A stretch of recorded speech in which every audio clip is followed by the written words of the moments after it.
सत श्री अकाल जी सारिਆਂ ਨੂੰ CBC ਦੇ ऑनलाइन प्लेटफॉर्म ਦੇ ਉੱਪਰ ਆਪ ਸਭ ਦਾ ਸਵਾਗਤ ਹੈ। ਮੈਂ ਤੁਹਾਡਾ ਆਪਣਾ Ravi sir CBC academy Abohar ਤੋਂ ਅੱਜ ਅਸੀਂ ਡਿਸਕਸ ਕਰਾਂਗੇ ਪਾਰਟ ਨੰਬਰ 8। ਇਸ ਦੇ ਵਿੱਚ ਅਸੀਂ ਡਿਸਕਸ ਕਰਨ ਵਾਲੇ ਹਾਂ ਜਿਹੜੇ ਡਿਸਟ੍ਰਿਕਟ ਸਾਡੇ ਬਚ ਚੁੱਕੇ ਆ ਉਹਨਾਂ ਦੇ ਬਾਰੇ ਡਿਟੇਲ ਦੇ ਵਿੱਚ ਡਿਸਕਸ ਕਰਾਂਗੇ। ਤਾਂ ਲਗਭਗ ਸਾਰੇ ਡਿਸਟ੍ਰਿਕਟ ਕਵਰ ਹੋ ਚੁੱਕੇ ਨੇ, ਕਾफ़ी ਵੀਡੀਓਜ਼ ਦੇ ਮੈਂ ਉਹਦੀਆਂ ਬਣਾਈਆਂ ਨੇ। ਤਾਂ ਸੋ ਸਟੂਡੈਂਟ ਜੋ ਇਸ ਚੈਨਲ ਦੇ ਉੱਪਰ ਅੱਜ ਹੀ ਇਸੇ ਵੀਡੀਓ ਨੂੰ ਵੇਖ ਰਿਹਾ, ਇਸ ਤੋਂ ਪਹਿਲਾਂ ਜਿੰਨੀਆਂ ਵੀ ਵੀਡੀਓ ਮੈਂ ਅਪਰੋਕਸੀਮੇਟਲੀ 20 ਦੇ ਨਜ਼ਦੀਕ ਮੈਂ ਵੀਡੀਓ ਬਣਾਤੀਆਂ ਨੇ, ਪਲੀਜ਼ ਉਹ ਜਾ ਕੇ ਜ਼ਰੂਰ ਵੇਖ ਲਓ। ਸੋ ਇੱਕ ਸਿਰੇ ਤੋਂ ਸਟਾਰਟ ਕਰੋ ਅਤੇ ਉਸ ਤੋਂ ਤੁਹਾਨੂੰ ਸਾਰਿਆਂ ਨੂੰ ਪਤਾ ਹੋਵੇਗਾ ਕਿ ਸਾਡੇ ਔਨਲਾਈਨ ਕੋਰਸ ਵੀ ਆਉਂਦੇ ਨੇ। ਤੁਸੀਂ ਘਰ ਬੈਠੇ ਕਿਸੇ ਵੀ ਪੇਪਰ ਦੀ ਤਿਆਰੀ ਕਰਨੀ ਹੋਵੇ ਤਾਂ ਤੁਸੀਂ ਸਾਡੀ CBC ਐਗਜ਼ਾਮ ਗੁਰੂ ਐਪ ਨੂੰ ਡਾਊਨਲੋਡ ਕਰ ਲਓ, ਉਹਦੇ ਉੱਪਰ ਰਜਿਸਟਰ ਕਰੋ ਅਤੇ ਉਸ ਤੋਂ ਬਾਅਦ ਆਪਣੇ ਹਿਸਾਬ ਦੇ ਨਾਲ ਜਿਹੜਾ ਵੀ ਤੁਸੀਂ ਕੋਰਸ ਪਰਚੇਜ ਕਰਨਾ ਹੈ ਉਸ ਦੇ ਹਿਸਾਬ ਨਾਲ ਤੁਸੀਂ ਆਪਣਾ ਘਰ ਬੈਠੇ ਤਿਆਰੀ ਕਰ ਸਕਦੇ ਹੋ, ਬਿਲਕੁਲ ਮਿਨੀਮਮ ਕੋਸਟ ਦੇ ਉੱਪਰ। ਠੀਕ ਹੈ ਜੀ। ਅਤੇ ਆਓ ਜੀ ਹੁਣ ਆਪਣੀ ਵੀਡੀਓ ਨੂੰ ਅਸੀਂ ਸਟਾਰਟ ਕਰੀਏ। ਅਤੇ ਸਭ ਤੋਂ ਪਹਿਲਾਂ ਜੀ ਆਪਾਂ ਗੱਲ ਕਰਾਂਗੇ SBS ਜਿਹੜਾ ਨਗਰ ਹੈ। ਦੇਖੋ ਇਹਦਾ ਮੇਨ ਪੁੱਛਿਆ ਜਾਂਦਾ ਹੈ ਕਿ ਇਸ ਦਾ ਰੀਅਲ ਨੇਮ ਕੀ ਹੈ। ਇਹਦਾ ਰੀਅਲ ਨੇਮ ਹੈ ਜੀ ਨਵਾਂ ਸ਼ਹਿਰ। ਨਵਾਂ ਸ਼ਹਿਰ ਪਹਿਲਾਂ ਇਹਨੂੰ ਕਹਿੰਦੇ ਸੀ, ਬਾਅਦ ਦੇ ਵਿੱਚ ਇਹਦਾ ਨਾਮ SBS ਨਗਰ ਪੈ ਗਿਆ। ਤਾਂ ਇਹਦਾ ਰੀਜ਼ਨ ਕੀ ਸੀਗਾ ਜੀ, ਇਹ ਜਿਹੜਾ ਨਵਾਂ ਸ਼ਹਿਰ ਹੈਗਾ ਇਸ ਨੂੰ ਹੁਸ਼ਿਆਰਪੁਰ ਤੋਂ ਅਲੱਗ ਹੋ ਕੇ ਡਿਸਟ੍ਰਿਕਟ ਬਣਾਇਆ ਗਿਆ ਸੀਗਾ। ਠੀਕ ਹੈ ਜੀ। ਅਤੇ ਉਹ ਗੁਰੂ ਨਾਨਕ ਦੇਵ ਜੀ ਦੇ ਜਨਮ ਪਰਬ ਦੇ ਉੱਪਰ ਇਸ ਨੂੰ ਇਸ ਤਰ੍ਹਾਂ ਡਿਸਟ੍ਰਿਕਟ ਬਣਾਇਆ ਗਿਆ ਸੀਗਾ। ਇਹ ਜਿਹੜਾ ਟਾਊਨ ਹੈ SBS ਨਗਰ, ਇਹ ਸਤਲੁਜ ਨਦੀ ਦੇ ਕੰਢੇ 'ਤੇ ਹੈ। ਜਲੰਧਰ ਇਹਦੇ ਵੈਸਟ ਦੇ ਵਿੱਚ ਹੈ, ਈਸਟ ਦੇ ਵਿੱਚ ਇਹਦੇ ਰੂਪਨਗਰ ਹੈ। ਤਾਂ ਇਹ ਤੋਂ ਤੁਸੀਂ ਇਨਫੋਰਮੇਸ਼ਨ ਆਪਣੇ ਹਿਸਾਬ ਨਾਲ ਪੜ੍ਹ ਸਕਦੇ ਹੋ। ਠੀਕ ਹੈ ਜੀ। ਇਹ ਡਿਸਟ੍ਰਿਕਟ ਇਹਦੇ ਨਾਲ ਟੱਚ ਕਰਦੇ ਨੇ। ਐਡਮਿਨਿਸਟ੍ਰੇਸ਼ਨ ਦੀ ਗੱਲ ਕਰੀਏ ਤਾਂ ਇਹਦੇ ਵਿੱਚ ਨਵਾਂ ਸ਼ਹਿਰ ਹੈ, ਬਲਾਚੌਰ ਹੈ, ਬੰਗਾ ਜਿਹੜਾ ਸਿਟੀ ਹੈ, ਇਹ 3 ਸਿਟੀਆਂ ਇਸ ਦੇ ਡਿਸਟ੍ਰਿਕਟ ਦੇ ਵਿੱਚ ਆਉਂਦੀਆਂ ਨੇ SBS ਨਗਰ।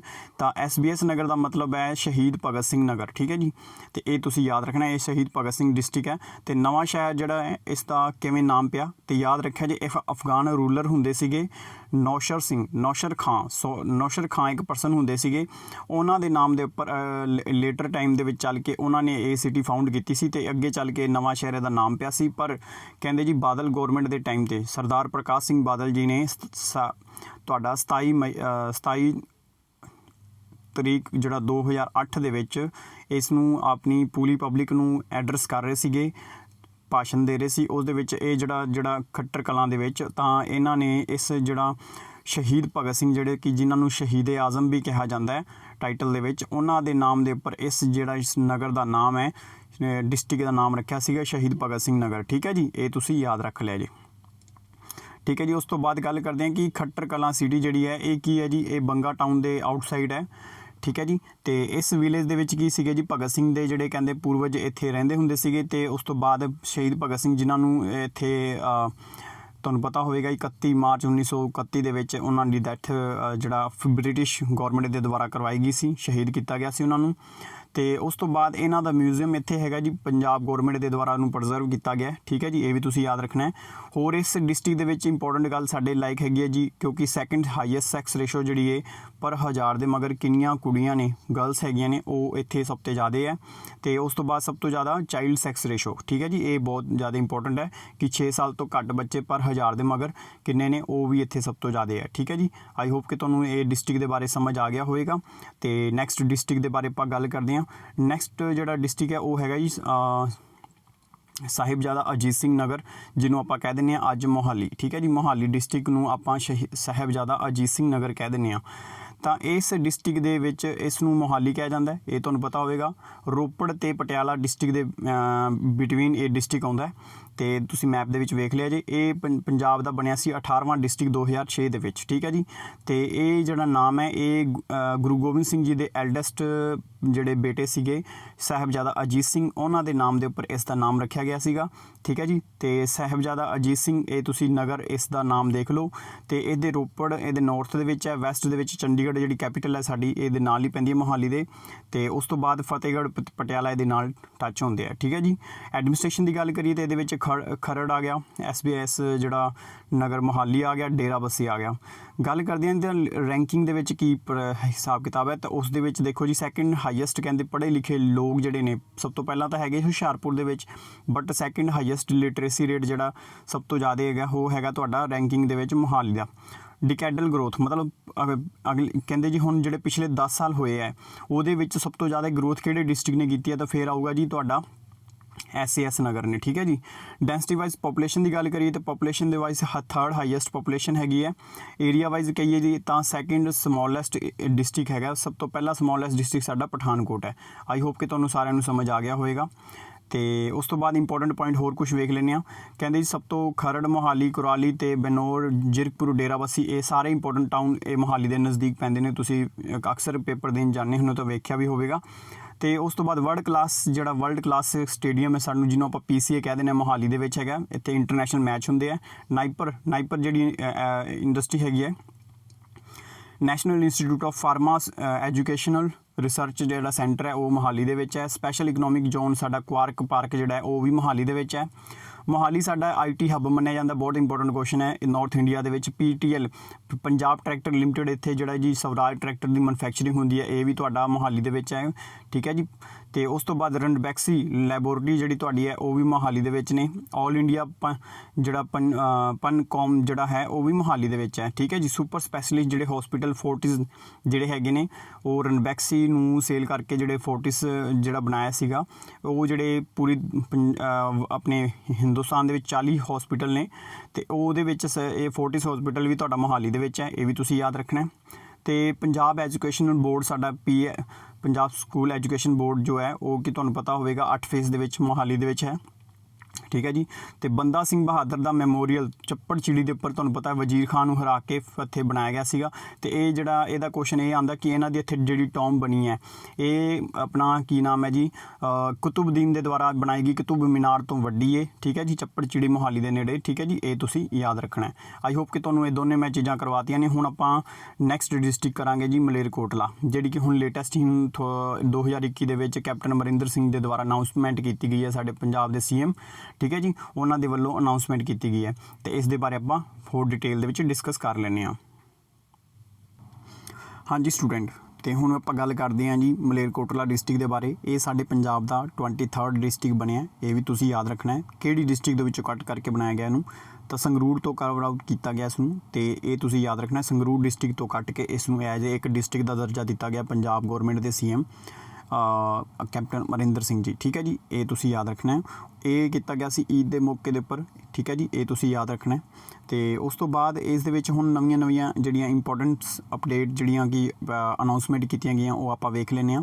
ਇੱਥੇ ਇੱਕ ਮੈਡੀਕਲ ਕਾਲਜ ਬਣਨਾ ਹੈ। ਠੀਕ ਹੈ ਜੀ। ਸ਼ੇਰ ਮੁਹੰਮਦ ਖਾਨ ਦੇ ਨਾਮ ਦੇ ਉੱਪਰ। ਠੀਕ ਹੈ ਜੀ। ਇਹ ਇੱਥੇ ਦੇ ਇੱਕ ਮੰਨੇ ਹੋਏ ਪਰਸਨ ਨੇ, ਉਹਨਾਂ ਦੇ ਨਾਮ ਦੇ ਉੱਪਰ ਪੁਰਾਣੇ ਏਸ਼ੀਅਨ ਟਾਈਮ ਦੇ ਆਪਣੀ ਹਿਸਟਰੀ ਦੇ ਵਿੱਚ, ਤਾਂ ਕਿ ਇਹਨਾਂ ਦੇ ਨਾਮ ਦੇ ਉੱਪਰ ਇਸ ਕਾਲਜ ਨੂੰ ਬਣਾਇਆ ਜਾਵੇਗਾ। ਤੇ ਇੱਥੇ ਗਰਲ ਕਾਲਜ ਬਣੂਗਾ। ਇੱਥੇ ਇੱਕ ਪੁਲਿਸ ਸਟੇਸ਼ਨ ਜਿਹੜਾ ਕਿ ਵੂਮਨ ਤੇ ਜਿਹੜਾ ਕਿ ਮੇਨ ਸਟੇਸ਼ਨ ਬਣੇਗਾ। ਠੀਕ ਹੈ ਜੀ। ਇਹ ਤੁਸੀਂ ਯਾਦ ਰੱਖਣਾ। Bus stand.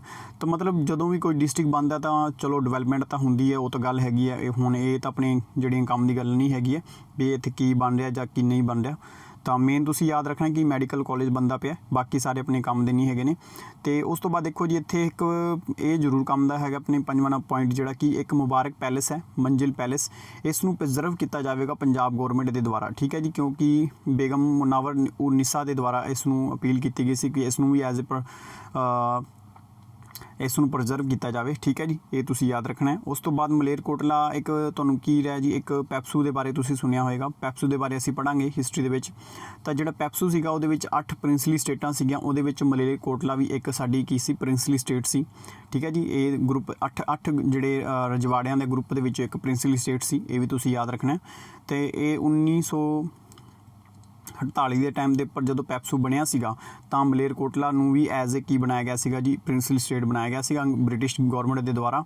ਤੇ ਉਸ ਤੋਂ ਬਾਅਦ ਜਦੋਂ ਪੈਪਸੂ ਮਰਜ ਹੋ ਗਿਆ ਤਾਂ ਉਸ ਤੋਂ ਬਾਅਦ ਇਹ ਐਜ਼ ਇੱਕ ਡਿਸਟ੍ਰਿਕਟ ਨਹੀਂ, ਇੱਕ ਮਤਲਬ ਐਜ਼ ਏ ਸਿਟੀ ਵਜੋਂ ਆਪਣੇ ਸੰਗਰੂਰ ਦੇ ਵਿੱਚ ਇਸ ਨੂੰ ਜੋੜਿਆ ਗਿਆ ਸੀਗਾ। ਠੀਕ ਹੈ ਜੀ। ਤੇ ਮਲੇਰਕੋਟਲਾ ਦੇ ਵਿੱਚ ਹੋਰ ਕੀ ਗੱਲਾਂ ਆਪਣੀ ਕਿ ਆਪਾਂ ਜੇ ਇਸ ਨੂੰ ਵੈਸੇ ਵੇਖਣਾ ਹੋਵੇ ਤਾਂ ਕਿਹੜੀ ਸਾਈਡ ਪੈਂਦਾ ਹੈ, ਤਾਂ ਯਾਦ ਰੱਖਣਾ ਤੁਸੀਂ ਲੁਧਿਆਣਾ ਤੋਂ ਸੰਗਰੂਰ ਜਾਂ ਅਗਰ ਤੁਸੀਂ ਮੰਨ ਲਓ ਸੰਗਰੂਰ ਤੋਂ ਲੁਧਿਆਣਾ ਜਾ ਰਹੇ ਹੋ, ਲੁਧਿਆਣਾ ਤੋਂ ਸੰਗਰੂਰ, ਤਾਂ ਇਸ ਰੋਡ ਦੇ ਉੱਪਰ, ਇਸ ਹਾਈਵੇ ਦੇ ਉੱਪਰ ਇਸ ਸ਼ਹਿਰ ਨੂੰ ਤੁਸੀਂ ਵੇਖਣ ਨੂੰ ਮਿਲੇਗਾ ਤੁਹਾਨੂੰ। ਇਹ ਕਾਹਦੇ ਵਾਸਤੇ ਫੇਮਸ ਹੈ ਜੀ, ਬੈਚ ਮੇਕਿੰਗ ਤੇ ਵੈਜੀਟੇਬਲਸ ਵਾਸਤੇ ਇਹ ਸਿਟੀ ਬਹੁਤ ਜ਼ਿਆਦਾ ਫੇਮਸ ਹੈ। ਤੇ ਇੱਦਾਂ ਹੀ ਫਾਊਂਡੇਸ਼ਨ ਜਿਹੜੀ ਕੀਤੀ ਸੀ ਉਹ ਸਰਦਾਰ ਜਿਹੜੇ ਸੀਗੇ ਉਦਨਿਦ ਸਰਦਾਰ ਆਈ ਜਹਾਨ ਜਿਹੜੇ ਇੱਕ ਪਰਸਨ ਸੀਗੇ। ਠੀਕ ਹੈ ਜੀ। ਇਹਨਾਂ ਦੇ ਨਾਮ ਦੇ ਉੱਪਰ ਇਸ ਸਿਟੀ ਨੂੰ ਕਹਿੰਦੇ ਜੀ, ਇਹਨਾਂ ਨੇ ਫਾਊਂਡ ਕੀਤਾ ਸੀਗਾ। ਕਿਉਂਕਿ ਇਹ ਕੀ ਸੀਗੇ ਜੀ, ਇਹ ਸਨ ਇਨ ਲਾਅ ਸੀਗੇ ਬਹਿਲੋਲ ਲੋਧੀ ਦੇ ਸਨ ਇਨ ਲਾਅ ਸੀਗੇ। ਕਿਉਂਕਿ ਮੈਂ ਤੁਹਾਨੂੰ ਦੱਸ ਦੇਵਾਂ ਕਿ ਔਰ ਤੇ ਉਸ ਤੋਂ ਬਾਅਦ ਜਿਵੇਂ ਤੁਸੀਂ ਦਿੱਲੀ ਸਲਤਨਤ ਪੜ੍ਹਿਆ ਹੋਵੇਗਾ, ਦਿੱਲੀ ਸਲਤਨਤ ਦੇ ਵਿੱਚ ਕੀ ਸੀਗਾ ਕਿ ਮੁਹੰਮਦ ਗੌਰੀ ਨੇ ਕੁਤੁਬਦੀਨ ਐਬਕ ਨੂੰ ਬਣਾਇਆ ਸੀਗਾ ਰਾਜਾ, ਠੀਕ ਹੈ ਜੀ, ਇੱਕ ਸੁਲਤਾਨ ਬਣਾਇਆ ਸੀਗਾ। ਉਸ ਤੋਂ ਬਾਅਦ ਫਿਰ ਉਸਨੇ ਲਾਹੌਰ ਰੱਖਿਆ ਸੀ ਆਪਣੀ ਕੈਪੀਟਲ ਨੂੰ, ਬਟ ਬਾਅਦ ਦੇ ਵਿੱਚ ਇਲਤੁਤਮਿਸ਼ ਜਦੋਂ ਗੱਦੀ ਤੇ ਪੈਂਦਾ ਫਿਰ ਉਹਨੇ ਦਿੱਲੀ ਬਣਾਇਆ ਸੀ। ਇਸੇ ਤਰ੍ਹਾਂ ਹੀ ਇਸ ਟਾਊਨ ਦੇ ਵੀ ਦੋ ਫਾਊਂਡਰ ਮੰਨੇ ਜਾਂਦੇ ਨੇ। ਪਹਿਲਾਂ ਤਾਂ ਸਰਦਾਰ ਉਦਨੀਜ਼ ਸਰਦਾਰ ਆਈ ਜਹਾਨ ਜਿਹੜੇ ਸੀਗੇ ਉਹਨਾਂ ਦੇ ਨਾਮ ਦੇ ਉੱਪਰ ਹੈਗਾ ਇਸ ਡਿਸਟ੍ਰਿਕਟ ਦਾ ਨਾਮ, ਠੀਕ ਹੈ ਜੀ, ਕਿਉਂਕਿ ਇਹ ਬਹਿਲੋਲ ਲੋਧੀ ਦੀ ਜਿਹੜੀ ਬੇਟੀ ਹੈ ਉਸ ਦੀ ਸ਼ਾਦੀ ਹੋਈ ਸੀ ਇਸ ਦੇ ਨਾਲ, ਤੇ ਉਸ ਤੋਂ ਬਾਅਦ ਇਸ ਟਾਊਨ ਨੂੰ ਇੱਥੇ ਵਸਾਇਆ ਗਿਆ ਸੀਗਾ। ਬਾਅਦ ਦੇ ਵਿੱਚ ਕਹਿੰਦੇ ਜੀ ਰੀਅਲ ਫਾਊਂਡਰ ਤੇ ਮੰਨਿਆ ਜਾਂਦਾ ਬਾਇਜ਼ਿਦ ਖਾਂ ਜਿਹੜੀ ਕਿ ਅੱਗੇ ਚੱਲ ਕੇ ਨਵਾਬਾਂ ਦੀ ਇੱਕ ਪੂਰੀ ਕਹਿੰਦੇ ਸੀਰੀਜ਼ ਉਹਨਾਂ ਦੇ ਬੇਟੇ, ਉਸ ਤੋਂ ਬੇਟੇ ਅੱਗੇ ਬਾਇਜ਼ਿਦ ਖਾਂ ਦੇ ਅੱਗੋਂ ਚੱਲਦੇ ਨੇ।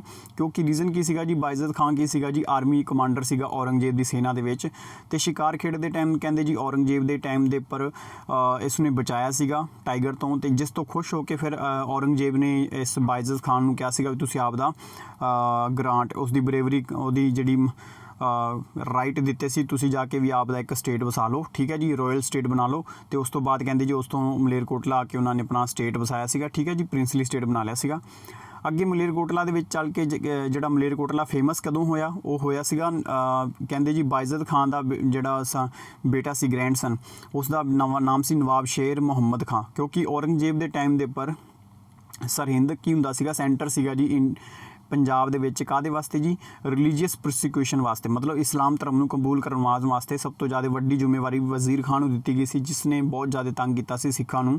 ਤੇ ਉਹਨਾਂ ਦੇ ਕੋਰਟ ਦੇ ਵਿੱਚ ਇਹ ਨਵਾਬ ਹੁੰਦੇ ਸੀ ਮਲੇਰਕੋਟਲਾ ਦੇ, ਠੀਕ ਹੈ ਜੀ, ਤੇ ਉਹਨਾਂ ਦੇ ਕੋਰਟ ਦੇ ਵਿੱਚ ਕੌਣ ਬਹਿੰਦੇ ਸੀ, ਸ਼ੇਰ ਮੁਹੰਮਦ ਖਾਂ, ਠੀਕ ਹੈ ਜੀ।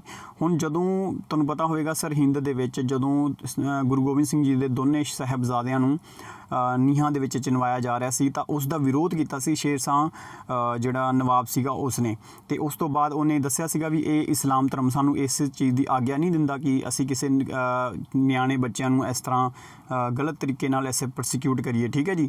ਤੇ ਉਸ ਤੋਂ ਤੰਗ ਹੋ ਕਹਿੰਦੇ ਜੀ ਉਸ ਤੋਂ ਬਾਅਦ ਵਜ਼ੀਰ ਖਾਨ ਦੇ ਇਸ ਕੋਰਟ ਦੇ ਵਿੱਚੋਂ ਵਿਰੋਧ ਕਰਦੇ ਹੋਏ ਜਿਹੜੇ ਕਿ ਨਵਾਬ ਸ਼ੇਰ ਖਾਂ ਸੀਗੇ ਮੁਹੰਮਦ ਸੀਗੇ, ਇਹ ਬਾਹਰ ਆ ਗਏ ਸੀਗੇ। ਤੇ ਉਸ ਤੋਂ ਬਾਅਦ ਜਦੋਂ ਇਹ ਗੱਲ ਕਹਿੰਦੇ ਜੀ ਤੇ ਉਸ ਤੋਂ ਬਾਅਦ ਉਹ ਵਜ਼ੀਰ ਖਾਨ ਨੇ ਤਾਂ ਆਪਣਾ ਕੰਮ ਕਰਨਾ ਹੀ ਸੀਗਾ। ਵਜ਼ੀਰ ਖਾਨ ਤਾਂ ਗੁਰੂ ਜੀ ਦੇ ਮਗਰ ਬਹੁਤ ਸਾਲਾਂ ਤੋਂ ਪਿਆ ਸੀਗਾ ਤੇ ਉਸ ਦਾ ਮੇਨ ਰੀਜ਼ਨ ਵੀ ਬਣਿਆ ਸੀਗਾ। ਤੇ ਉਸ ਤੋਂ ਬਾਅਦ ਇਸ ਨੇ ਉਹ ਆਪਣੇ ਆਰਡਰ ਦੇ ਨਾਲ ਦੋਨੇ ਜਿਹੜੇ ਸਾਹਿਬਜ਼ਾਦੇ ਸੀਗੇ ਉਹਨਾਂ ਨੂੰ ਮਤਲਬ ਨੀਹਾਂ ਦੇ ਵਿੱਚ ਚਿਣਵਾਉਣ ਦਾ ਆਰਡਰ ਦੇ ਦਿੱਤਾ। ਤੇ ਉਸ ਤੋਂ ਬਾਅਦ ਤੁਸੀਂ ਵੇਖੋਗੇ ਕਿ ਜਦੋਂ ਇਹ ਗੱਲ ਗੁਰੂ ਗੋਬਿੰਦ ਸਿੰਘ ਜੀ ਨੂੰ ਪਤਾ ਲੱਗੇਗੀ ਕਿ ਇਸ ਤਰ੍ਹਾਂ ਵੀ ਪਹਿਲਾਂ ਪਤਾ ਲੱਗੇਗਾ ਵੀ ਉਹਨਾਂ ਦੇ ਜਿਹੜੇ ਦੋਨੇ ਸਾਹਿਬਜ਼ਾਦੇ ਛੋਟੇ ਨੇ ਉਹ ਤਾਂ ਗਲਤ ਕੀਤਾ ਜਾ ਰਿਹਾ ਵਜ਼ੀਰ ਖਾਨ ਦੇ ਵੱਲੋਂ, ਪਰ ਗੁਰੂ ਜੀ ਕੀ ਕਰ ਸਕਦੇ ਸੀਗੇ। ਤੇ ਬਟ ਉਹਨਾਂ ਨੇ ਜਦੋਂ ਇਸ ਦੇ ਬਾਰੇ ਪਤਾ ਲੱਗਿਆ ਕਿ ਇੱਕ ਨਵਾਬ ਨੇ ਜਿਨ੍ਹਾਂ ਨੇ ਇਸ ਚੀਜ਼ ਦਾ ਵਿਰੋਧ ਕੀਤਾ ਉਹਨਾਂ ਦੇ ਕੋਰਟ ਦੇ ਵਿੱਚੋਂ, ਤਾਂ ਉਹਨਾਂ ਨੇ ਉਹਨਾਂ ਦਾ ਦਿਲ ਜਿਹੜਾ ਸੀਗਾ ਉਹਨਾਂ ਦੇ ਪ੍ਰਤੀ ਬੜਾ ਜਿਹੜੀ ਹਿਊਮੈਨਿਟੇਰੀਅਨ ਅਪਰੋਚ ਸੀਗੀ ਉਹ ਬੜੀ ਉਹਨਾਂ ਨੂੰ ਵਧੀਆ ਲੱਗੀ, ਜਿਸ ਦੇ ਕਰਕੇ ਫਿਰ ਉਹਨਾਂ ਨੇ ਉਹਨਾਂ ਨੂੰ ਬਲੈਸਿੰਗਸ ਦਿੱਤੀਆਂ ਕਿ ਜਿਹੜੀ ਤੁਹਾਡੀ ਮਲੇਰਕੋਟਲਾ ਦੇ ਜਿਹੜੇ ਨਵਾਬ ਨੇ ਇਹ ਅੱਗੇ ਚੱਲ ਕੇ ਇਹ ਸਿਟੀ ਬੜੀ ਹੈਪੀ ਤੇ ਹੈਪੀਨੈਸ ਹੋਵੇਗੀ ਤੇ ਪੀਸ ਇੱਥੇ ਬਹੁਤ ਸਥਾਪਿਤ ਹੋਵੇਗਾ, ਮਤਲਬ ਤੁਸੀਂ ਖੁਸ਼ਹਾਲ ਇੱਥੇ ਸਟੇਟ ਬਣੇਗੀ ਇਹ ਅੱਗੇ ਚੱਲ ਕੇ। ਤੇ ਉਹ ਵੀ ਗੱਲ ਗੁਰੂ ਜੀ ਦੀ ਸੱਚੀ ਹੋਈ ਕਿ ਤੁਸੀਂ ਵੇਖ ਲਓ ਕਿ ਇਸ ਤੋਂ ਅੱਗੇ ਚੱਲ ਕੇ ਨਵਾਬ ਜਿਵੇਂ ਸ਼ੇਰ ਮੁਹੰਮਦ ਖਾਨ ਦੇ ਟਾਈਮ ਦੇ ਤਾਂ ਚਲੋ ਕਾਫੀ ਤੁਹਾਨੂੰ ਪਤਾ ਹੋਵੇਗਾ ਦੇਸ਼ ਆਜ਼ਾਦ ਵੀ ਹੋਇਆ ਸੀਗਾ। ਆਜ਼ਾਦ ਆਪਣਾ ਇੰਡੀਆ ਜਦੋਂ 1947 ਦੇ ਵਿੱਚ ਆਜ਼ਾਦ ਹੋਇਆ ਤਾਂ ਕਿੰਨੇ ਦੰਗੇ ਹੋਏ ਨੇ, ਕਿੰਨਾ ਸਭ ਕੁਝ ਹੋਇਆ, ਪਰ ਤੁਸੀਂ ਮੰਨੋਗੇ ਕਿ ਮਲੇਰਕੋਟਲਾ ਦੇ ਵਿੱਚ ਅੱਜ ਤੱਕ ਇਸ ਨਾਮ ਦੀ ਕੋਈ ਵੀ ਘਟਨਾ ਨਹੀਂ ਹੋਈ ਕਿ ਜਿਹਦੇ ਨਾਲ ਕੋਈ ਦੰਗੇ ਹੋਏ ਹੋਣ ਜਾਂ ਕਿਸੇ ਨੇ। ਤਾਂ ਇਹ ਜਿਹੜਾ ਸੀਗਾ ਗੁਰੂ ਜੀ ਦਾ ਇੱਕ ਵਰਦਾਨ, ਬਲੈਸਿੰਗਸ ਦਿੱਤੀਆਂ ਹੋਈਆਂ ਸੀ, ਜਿਸ ਦਾ ਅੱਗੇ ਚੱਲ ਕੇ ਇਸ ਦਾ ਤੁਸੀਂ ਪਰਿਣਾਮ ਵੇਖ ਹੀ ਲਿਆ। ਤੇ ਇਸ ਦੇ ਇੱਕ ਨਵਾਬ ਸੀਗੇ ਲਾਸਟ ਜਿਹੜੇ ਕਿ 1982 ਦੇ ਵਿੱਚ ਜਿਨ੍ਹਾਂ ਦੀ ਡੈਥ ਹੋਈ ਹੈ, ਉਹ ਸੀਗੇ ਇਫਤਿਆਰ ਖਾਂ ਅਲੀ ਖਾਂ ਜਿਹੜੇ ਸੀਗੇ, ਉਹਨਾਂ ਦੀ ਮਲੇਰਕੋਟਲਾ ਦੇ ਵਿੱਚ ਟੌਂਬ ਹੈ ਸਰਹਿੰਦੀ ਗੇਟ ਦੇ ਉੱਪਰ, ਠੀਕ ਹੈ ਜੀ, ਗਰੇਵ, ਇਹਨੂੰ ਆਪਾਂ ਟੌਂਬ ਸ਼ਾਹੀ ਕਹਿ ਦਿੰਦੇ ਹਾਂ, ਇਹ ਵੀ ਤੁਸੀਂ ਯਾਦ ਰੱਖਣਾ ਕਿਉਂਕਿ ਹੁਣ ਇਹਨੂੰ ਪੰਜਾਬ ਗੌਰਮੈਂਟ ਦੇ ਦੁਆਰਾ ਇਹਨੂੰ ਪ੍ਰੀਜ਼ਰਵ ਕੀਤਾ ਜਾ ਰਿਹਾ। ਮਲੇਰਕੋਟਲਾ ਦੇ ਉੱਪਰ ਖਾਸ ਧਿਆਨ ਦਿੱਤੇ ਜਾ ਰਹੇ ਨੇ ਇਸ ਸਿਟੀ ਨੂੰ ਡਿਵੈਲਪ ਕਰਨ ਵਾਸਤੇ। ਤੇ ਇੱਕ ਚੀਜ਼ ਹੋਰ ਜੀ, ਇਹ ਗੱਲਾਂ ਸੀਗੀਆਂ ਮੁਗਲ ਕਾਲ ਦੀਆਂ, ਪਰ ਮੁਗਲ ਕਾਲ ਤਾਂ ਸਟਾਰਟ ਨਹੀਂ 1526 ਤੋਂ ਹੋਇਆ, ਠੀਕ ਹੈ ਜੀ। ਇਸ ਤੋਂ ਪਹਿਲਾਂ ਜੀ ਕਹਿੰਦੇ ਸੀ ਇੱਥੇ ਇਸੇ ਮਲੇਰਕੋਟਲਾ ਦੇ ਵਿੱਚ ਇੱਕ ਸੰਤ ਫਕੀਰ ਰਹਿੰਦੇ ਸੀ ਜਿਨ੍ਹਾਂ ਦਾ ਨਾਮ ਸੀਗਾ ਬਾਬਾ ਹੈਦਰ ਸ਼ੇਖ, ਠੀਕ ਹੈ ਜੀ। ਬਾਬਾ ਹੈਦਰ ਸ਼ੇਖ ਦੇ ਇੱਥੇ ਟੌਂਬ ਬਣੀ ਹੋਈ ਹੈ। ਇਹ ਉਹ ਟਾਊਨ ਸੀਗਾ ਕਿ ਜਦੋਂ ਬਹਿਲੋਲ ਲੋਧੀ ਨੇ ਸੈਯਦ ਜਿਹੜੇ ਸੀਗੇ ਚੌਥੇ, ਜਿਹੜੇ ਤੁਹਾਨੂੰ ਪਤਾ ਦਿੱਲੀ ਸਲਤਨਤ ਦੇ ਵਿੱਚ ਕੌਣ ਆਇਆ ਸੀਗਾ, ਪਹਿਲੇ ਆਏ ਸੀ ਗੁਲਾਮ ਵੰਸ਼ ਆਏ ਸੀਗਾ ਜਿਹਨੂੰ ਆਪਾਂ ਮਮਲੂਕ ਡਾਇਨੈਸਟੀ ਕਹਿ ਦਿੰਦੇ ਹਾਂ, ਉਸ ਤੋਂ ਬਾਅਦ ਤੁਗਲਕ, ਠੀਕ ਹੈ ਜੀ, ਖਿਲਜੀ ਆਏ ਸੀਗੇ, ਉਸ ਤੋਂ ਬਾਅਦ ਤੁਗਲਕ ਆਏ ਸੀਗੇ, ਉਸ ਤੋਂ ਬਾਅਦ ਸੈਯਦ ਆਏ, ਉਸ ਤੋਂ ਬਾਅਦ ਲੋਧੀ ਆਏ ਸੀਗੇ। ਤਾਂ ਬਹਿਲੋਲ ਲੋਧੀ ਸੀਗਾ ਜਿਨ੍ਹਾਂ ਨੇ ਫਾਊਂਡੇਸ਼ਨ, ਇਹ ਅਫਗਾਨੀ ਸੀ ਰੂਲਰ ਸੀਗੇ, ਇਹਨਾਂ ਨੇ ਫਾਊਂਡੇਸ਼ਨ ਕੀਤਾ ਸੀਗਾ ਜਦੋਂ ਇਹ ਪੰਜਾਬ ਤੋਂ ਹੋ ਕੇ ਜਾ ਰਹੇ ਸੀਗੇ ਰੂਟ ਦੇ ਉੱਪਰ। ਤਾਂ ਇਹਨਾਂ ਨੇ ਸਟੇ ਕੀਤਾ ਸੀਗਾ ਮਲੇਰਕੋਟਲਾ ਦੇ ਵਿੱਚ ਹੈਦਰ ਸ਼ੇਖ ਦੇ ਕੋਲ, ਜਿਹੜੇ ਸੰਤ ਫਕੀਰ ਸੀਗੇ, ਤੇ ਉਹਨਾਂ ਨੇ ਬਖਸ਼ਿਸ਼ਾਂ ਦਿੱਤੀਆਂ ਸੀ ਕਿ ਤੁਸੀਂ ਇਹ ਫਾਊਂਡੇਸ਼ਨ ਕਰੋਗੇ, ਤੁਸੀਂ ਇਸ ਵਾਰੀ ਦਿੱਲੀ ਜਿੱਤੋਗੇ। ਤਾਂ ਉਹ ਚੀਜ਼ਾਂ ਜੀ ਅੱਗੇ ਚੱਲ ਕੇ ਇਸ ਸਿਟੀ ਦਾ, ਟਾਊਨ ਦਾ ਥੋੜ੍ਹਾ ਜਿਹਾ ਰਿਲੇਸ਼ਨ ਉਸ ਤੋਂ ਵੀ ਹੈਗਾ। ਤਾਂ ਕਹਿੰਦੇ ਜੀ ਵੀ ਬਾਬਾ ਹੈਦਰ ਸ਼ੇਖ ਸੀਗੇ ਜਿਨ੍ਹਾਂ ਨੇ ਇਹ ਮਲੇਰਕੋਟਲਾ ਟਾਊਨ ਜੀ ਵਸਾਇਆ ਸੀਗਾ। ਤੇ ਗੱਲ ਕਰ ਲੈਂਦੇ ਇੱਥੇ ਹੋਰ ਕੀ ਜੇ ਇੱਥੇ ਗੁਰਦੁਆਰਾ ਬਹੁਤ ਜ਼ਿਆਦਾ ਇੰਪੋਰਟੈਂਟ ਹੈ, ਹਰ ਕਾ ਨਾਰਾ ਗੁਰਦੁਆਰਾ, ਕਿਉਂਕਿ ਜਿਹੜਾ ਕਿ ਸ਼ੇਰ ਮੁਹੰਮਦ ਖਾਨ ਦੀ ਓਨਰ ਦੇ ਵਿੱਚ, ਮਤਲਬ ਉਹਨਾਂ ਦੀ ਯਾਦ ਦੇ ਵਿੱਚ ਇਸ ਗੁਰਦੁਆਰੇ ਨੂੰ ਬਣਾਇਆ ਗਿਆ, ਜਿਹਨੂੰ ਆਪਾਂ ਕਹਿੰਦੇ ਹਾਂ, ਠੀਕ ਹੈ ਜੀ, ਰੈਲਿੰਗ ਕਰਾਈ ਫॉर ਜਸਟਿਸ, ਠੀਕ ਹੈ, ਜਿਨ੍ਹਾਂ ਨੇ ਆਵਾਜ਼ ਉਠਾਈ ਸੀ। ਤੇ ਇਹ ਤੁਸੀਂ ਯਾਦ ਕਰ ਲਿਆ ਜੀ। ਉਸ ਤੋਂ ਬਾਅਦ ਇੱਥੇ ਜੀ ਇਹ ਸੈਂਸਸ ਦੇ 2011 ਦੇ ਅਕੋਰਡਿੰਗ ਵੇਖੀਏ ਤਾਂ ਇਹ ਜਿਹੜਾ ਕਿ ਮੇਨ ਤੁਸੀਂ ਯਾਦ ਰੱਖਣਾ ਕਿ ਸੰਗਰੂਰ ਤੋਂ ਇਸ ਨੂੰ ਕੱਟ ਕੇ ਸਾਡਾ 23ਵਾਂ ਸਟੇਟ ਬਣਾਇਆ। ਦੂਜੇ ਨੰਬਰ 'ਤੇ ਇੱਥੇ ਜੀ ਇੱਕ ਡਿਸਟ੍ਰਿਕਟ ਦੇ ਵਿੱਚ ਪਾਪੂਲੇਸ਼ਨ ਹੈਗੀ ਹੈ, ਮਤਲਬ ਅਪਰੋਕਸੀਮੇਟਲੀ 1,30,000 ਪਾਪੂਲੇਸ਼ਨ ਹੈਗੀ ਹੈ। ਉਹਦੇ ਵਿੱਚ 70% ਦਾ ਲਿਟਰੇਸੀ ਰੇਟ ਹੈ। ਪਾਪੂਲੇਸ਼ਨ ਦੇ ਹਿਸਾਬ ਨਾਲ ਵੇਖੀਏ ਤਾਂ ਸਭ ਤੋਂ ਜ਼ਿਆਦਾ ਜਿਹੜਾ ਇੱਕ ਮਾਤਰ ਡਿਸਟ੍ਰਿਕਟ ਹੈ ਜਿਹਦੇ ਵਿੱਚ ਮੁਸਲਿਮ ਪ੍ਰਜਾ ਜਿਹੜੀ ਹੈ ਸਭ ਤੋਂ ਜ਼ਿਆਦਾ ਹੈ। ਉਸ ਤੋਂ ਬਾਅਦ ਸਿੱਖ ਜਿਹੜੇ ਸੈਕਿੰਡ ਨੰਬਰ 'ਤੇ ਨੇ, ਠੀਕ ਹੈ ਜੀ। ਤੇ ਇੱਕ ਤੁਸੀਂ ਹੁਣ ਥੋੜ੍ਹਾ ਜਿਹਾ ਯਾਦ ਰੱਖਣਾ ਕਿ ਜਿਹੜੇ ਆਪਣੇ ਸਾਰੇ 23 ਡਿਸਟ੍ਰਿਕਟ ਨੇ ਕੰਪਲੀਟ ਹੋ ਚੁੱਕੇ ਨੇ, ਤੇ ਇੱਕ ਡਿਸਟ੍ਰਿਕਟ ਦਾ ਤੁਸੀਂ ਯਾਦ ਰੱਖ ਲਿਆ ਜੀ ਕਿ ਇਸ ਦੇ ਅਕੋਰਡਿੰਗ ਕਿ ਸਭ ਤੋਂ ਜ਼ਿਆਦਾ ਜਿਹੜੀ ਮੁਸਲਿਮ ਸਟੇਟ ਜਿਹੜਾ ਡਿਸਟ੍ਰਿਕਟ ਸਾਡਾ ਹੈ ਉਹ ਬਣ ਗਿਆ ਹੁਣ ਮਲੇਰਕੋਟਲਾ। ਸਭ ਤੋਂ ਛੋਟਾ ਡਿਸਟ੍ਰਿਕਟ ਸਾਡਾ ਬਣ ਗਿਆ ਜੀ ਪਠਾਨਕੋਟ, ਠੀਕ ਹੈ ਜੀ। ਸਭ ਤੋਂ ਵੱਡਾ ਡਿਸਟ੍ਰਿਕਟ ਜਿਹੜਾ ਸਾਡਾ ਬਣ ਗਿਆ ਲੁਧਿਆਣਾ ਏਰੀਆ ਵਾਈਜ਼, ਠੀਕ ਹੈ ਜੀ। ਤੇ ਸਭ ਤੋਂ ਜ਼ਿਆਦਾ ਆਈਟੀ ਦੇ ਵਿੱਚ ਸਾਡਾ ਬਣ ਗਿਆ ਜੀ ਸਾਹਿਬਜ਼ਾਦਾ ਅਜੀਤ ਸਿੰਘ ਨਗਰ, ਠੀਕ ਹੈ ਜੀ, ਇਹ ਤੁਸੀਂ ਯਾਦ ਰੱਖਣਾ। ਤੇ ਉਸ ਤੋਂ ਬਾਅਦ ਆਪਾਂ ਗੱਲ ਕਰੀਏ ਕਿ ਪੋਪੂਲੇਸ਼ਨ ਦੇ ਵਿੱਚ ਸਭ ਤੋਂ ਜ਼ਿਆਦਾ ਸਾਡਾ ਜਿਹੜਾ ਡਿਸਟ੍ਰਿਕਟ ਹੈ ਜੀ ਉਹ ਤੁਹਾਡਾ ਆਉਂਦਾ ਜੀ ਕਿਹਦੇ ਵਿੱਚ, ਲੁਧਿਆਣਾ ਸਿਟੀ, ਠੀਕ ਹੈ ਜੀ। ਤੇ ਸਭ ਤੋਂ ਘੱਟ ਜਿਹੜੀ ਪੋਪੂਲੇਸ਼ਨ ਕਿੱਥੇ ਹੈ ਜੀ ਉਹ ਹੈਗੀ ਆਪਣੀ ਮੁਕਤਸਰ ਸਾਹਿਬ ਦੇ ਵਿੱਚ, ਠੀਕ ਹੈ ਜੀ, ਇਹ ਤੁਸੀਂ ਯਾਦ ਰੱਖਣਾ। ਤੇ ਉਸ ਤੋਂ ਬਾਅਦ ਆਪਾਂ ਗੱਲ ਕਰੀਏ ਕਿ ਸਭ ਤੋਂ ਘੱਟ ਪੜ੍ਹੇ ਲਿਖੇ ਲੋਕ ਜਿਹੜੇ ਨੇ ਉਹ ਮਾਨਸਾ ਦੇ ਵਿੱਚ ਹੈ, ਭਾਵੇਂ ਉਹ ਮੇਲ ਹੋਵੇ ਫੀਮੇਲ ਹੋਵੇ, ਇਹ ਤੁਸੀਂ ਯਾਦ ਰੱਖਣਾ। ਤੇ ਸਭ ਤੋਂ ਜ਼ਿਆਦਾ ਪੜ੍ਹੇ ਲਿਖੇ ਲਿਟਰੇਸੀ ਰੇਟ ਸਾਡਾ ਜਿਹੜਾ ਹੈਗਾ ਜੀ ਉਹ ਹੈ ਹੁਸ਼ਿਆਰਪੁਰ ਦੇ ਵਿੱਚ, ਠੀਕ ਹੈ ਜੀ। ਇਹ ਸਾਰੇ ਮੈਂ ਡਿਸਟ੍ਰਿਕਟ ਤੁਹਾਨੂੰ ਕਵਰ ਕਰਦਾ ਪਿਆ। ਤੇ ਉਸ ਤੋਂ ਬਾਅਦ ਆਪਾਂ ਗੱਲ ਕਰੀਏ ਜੀ ਸਭ ਤੋਂ ਜ਼ਿਆਦਾ ਜਿਹੜੀ ਸੈਕਸ ਰੇਸ਼ੋ ਜਿਹੜੀ ਹੈ ਉਹ ਹੈਗੀ ਹੈ ਆਪਣੇ ਨਵਾਂ ਸ਼ਹਿਰ ਦੀ ਜਿਹੜੀ ਚਾਈਲਡ ਸੈਕਸ ਰੇਸ਼ੋ, ਠੀਕ ਹੈ ਜੀ। ਤੇ ਸਭ ਤੋਂ ਘੱਟ ਜਿਹੜੀ ਹੈਗੀ ਤਰਨਤਾਰਨ ਦੇ ਵਿੱਚ, ਠੀਕ ਹੈ ਜੀ, ਤਰਨਤਾਰਨ ਦੇ ਵਿੱਚ ਚਾਈਲਡ ਸੈਕਸ ਰੇਸ਼ੋ ਸਭ ਤੋਂ ਘੱਟ ਹੈ। ਤੇ ਉਸ ਤੋਂ ਬਾਅਦ ਆਪਾਂ ਗੱਲ ਕਰੀਏ ਕਿ ਸਭ ਤੋਂ ਜ਼ਿਆਦਾ ਜਿਹੜੀ ਮੇਲ ਫੀਮੇਲ ਦੀ ਜਿਹੜੀ ਸੈਕਸ ਰੇਸ਼ੋ ਸਭ ਤੋਂ ਜ਼ਿਆਦਾ ਜਿਹੜੀ ਹੈ ਉਹ ਜਿਹੜਾ ਰੇਟ ਹੈ ਉਹ ਹੈਗਾ ਆਪਣਾ ਜੀ ਹੁਸ਼ਿਆਰਪੁਰ ਦੇ ਵਿੱਚ ਸਭ ਤੋਂ ਜ਼ਿਆਦਾ। ਤੇ ਸਭ ਤੋਂ ਘੱਟ ਜਿਹੜਾ ਹੈਗਾ ਜੀ ਤੁਹਾਡਾ ਮਾਨਸਾ ਡਿਸਟ੍ਰਿਕਟ ਦੇ ਵਿੱਚ। ਤਾਂ ਸੋ ਇਸ ਤਰ੍ਹਾਂ ਤੁਹਾਡੇ ਸਾਰੇ ਡਿਸਟ੍ਰਿਕਟ ਜਿਹੜੇ ਨੇ ਇੰਪੋਰਟੈਂਟ ਫੈਕਟ ਜਿਹੜੇ ਨੇ ਉਹ ਸਾਰੇ ਤੁਹਾਡੇ ਕੰਪਲੀਟ ਹੋ ਚੁੱਕੇ ਨੇ। ਤੇ ਇਸ ਤੋਂ ਰਿਲੇਟਡ ਜੇ ਕੋਈ ਵੀ ਕੁਐਸਚਨ ਹੋਇਆ ਤਾਂ ਤੁਸੀਂ ਮੈਨੂੰ ਮੇਰੇ WhatsApp ਨੰਬਰ ਦੇ ਉੱਪਰ ਤੁਸੀਂ ਮੈਨੂੰ ਦੱਸ ਸਕਦੇ ਹੋ। ਤੁਹਾਡੇ ਕੋਲ ਨੰਬਰ ਮੈਂ ਪਹਿਲੀ ਵੀਡੀਓਜ਼ ਦੇ ਵਿੱਚ ਦਿੱਤਾ ਹੋਇਆ, ਠੀਕ ਹੈ ਜੀ। ਤੇ ਥੈਂਕ ਯੂ ਫॉर ਵਾਚਿੰਗ। ਇਸੇ ਤਰ੍ਹਾਂ ਹੀ ਸ਼ੇਅਰ ਕਰਦੇ ਰਹੋ ਵੀਡੀਓ, ਸਾਰੇ ਜੁੜੇ ਰਹੋ। ਤੇ ਹੁਣ ਆਪਾਂ ਆਪਣੀ ਜਿਹੜੀ ਹਿਸਟਰੀ ਦੀ ਵੀਡੀਓਜ਼ ਨੇ ਉਹ ਆਪਾਂ ਕੰਟੀਨਿਊ ਕਰਾਂਗੇ ਇਸ ਵੀਡੀਓ ਤੋਂ ਬਾਅਦ, ਠੀਕ ਹੈ ਜੀ। Thank you for watching my lectures. ਮਿਲਦੇ ਹਾਂ ਜੀ ਨੈਕਸਟ ਵੀਡੀਓ ਦੇ ਵਿੱਚ।